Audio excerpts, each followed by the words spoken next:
महिला विकास मंत्री कौन थे? शशि पाजा थे। महिला विकास मंत्री के नेतृत्व में मुर्शिदाबाद की घटना घटती है, संदेश खाली की घटना घटती है, कालियाचक की घटना घटती है, कालियागंज की घटना घटती है, मालदा की घटना घटती है और सबसे निर्मम घटना आरजीकर घटती है। शशि पाजा खुद आरजीकर की छात्री हैं। क्या उन्हें एक बार भी अभया की मां के आंसू पोंछते हुए देखा गया? क्या उन्हें एक बार भी अभया के माता पिता के साथ खड़े होते हुए देखा गया?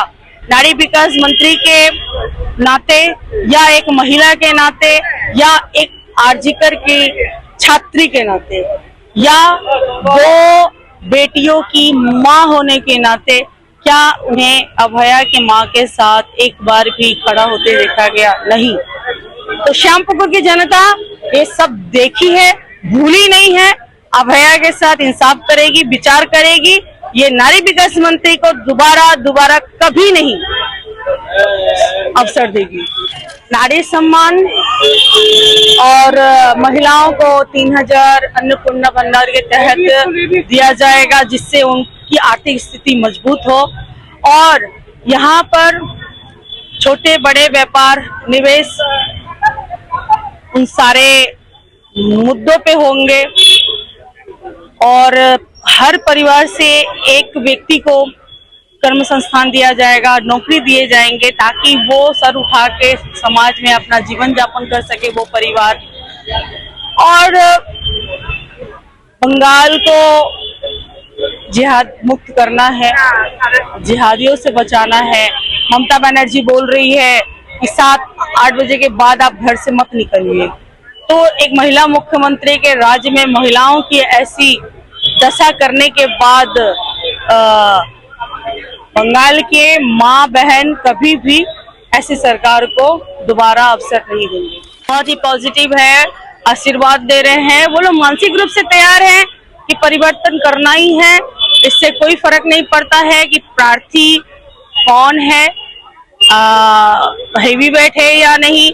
इससे श्यामपुकुर की जनता को कोई फर्क नहीं पड़ता है। श्यामपुकुर की जनता देख रही है कि श्याम की आराध्य हमारे बीच में प्रार्थी के रूप में आई हैं। उन्हें 2 हाथ उठाकर आशीर्वाद करेंगी, भाजपा को आशीर्वाद करेंगी। श्यामपुकुर विधानसभा से इस बार बीजेपी ने आपको उम्मीदवार बनाया है, तो पहले इसके बारे में क्या कहना?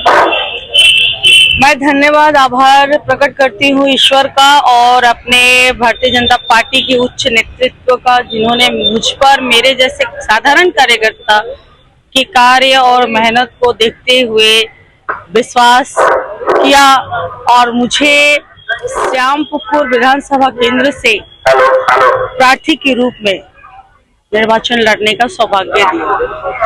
कौन सा मुद्दा होगा जिसको लेकर आप मैदान में उतरे? वो सारे मुद्दे होंगे जो हमेशा से श्यामपुकुर के अंचलवासी के साथ धोखा किया गया है। उनको हमेशा कहा गया, आश्वासन दिया गया, लेकिन पूरा नहीं किया गया। उन सारे मुद्दों पर ही हम इस बार निर्वाचन लड़ी जाएगी। विरोधी दल की तरफ से बार-बार ये इल्जाम लगाया जा रहा है क्या जिनको उतारा गया है वो हैवी वेट नेता नहीं है, वो कैसे आप? मैं अत्यंत ही साधारण परिवार से हूँ। मैं श्यामपुकुर के जनतावासी जो साधारण दिनचर्या के जीवन व्यतीत करते हैं, मैं एकदम उनके जैसे ही। मेरा कोई बहुत बड़ा मकान नहीं है, गाड़ी नहीं है।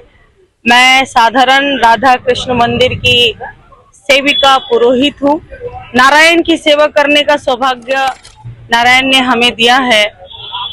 मुझे विश्वास है जब श्याम की आराध्य हूँ तो श्यामपुकुर की जनता मुझे अपना सेवा करने का सौभाग्य जरूर देंगे।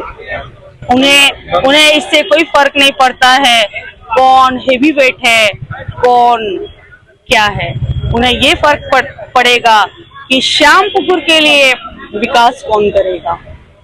इस बार विधानसभा में एफआईआर का मुद्दा बहुत ज्यादा गरमा हुआ है, बहुत ऐसा वोटर डिलेट हो चुके हैं, बहुत ज्यादा अभी जुडिशरी में।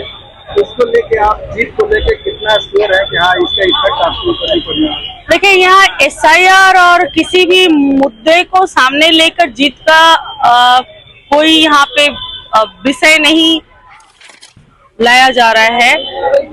यहाँ की पब्लिक, यहाँ की जनता प्रस्तुत है। यहाँ की जनता हर तरह से मानसिक रूप से तैयार है इस सरकार को परिवर्तन करने के लिए, या उनसे खड़े हुए प्रार्थी जो भी है उनकी विदाई करने के लिए। जो 3 साल रहने के बावजूद भी इलाका में कोई विकास नहीं होता है, नारी का सम्मान नहीं होता है, शिक्षा का विकास नहीं होता है, चिकित्सा का विकास नहीं होता है, लोग हमेशा दिनचर्या की समस्या से जूझ रहे हैं, तो ऐसे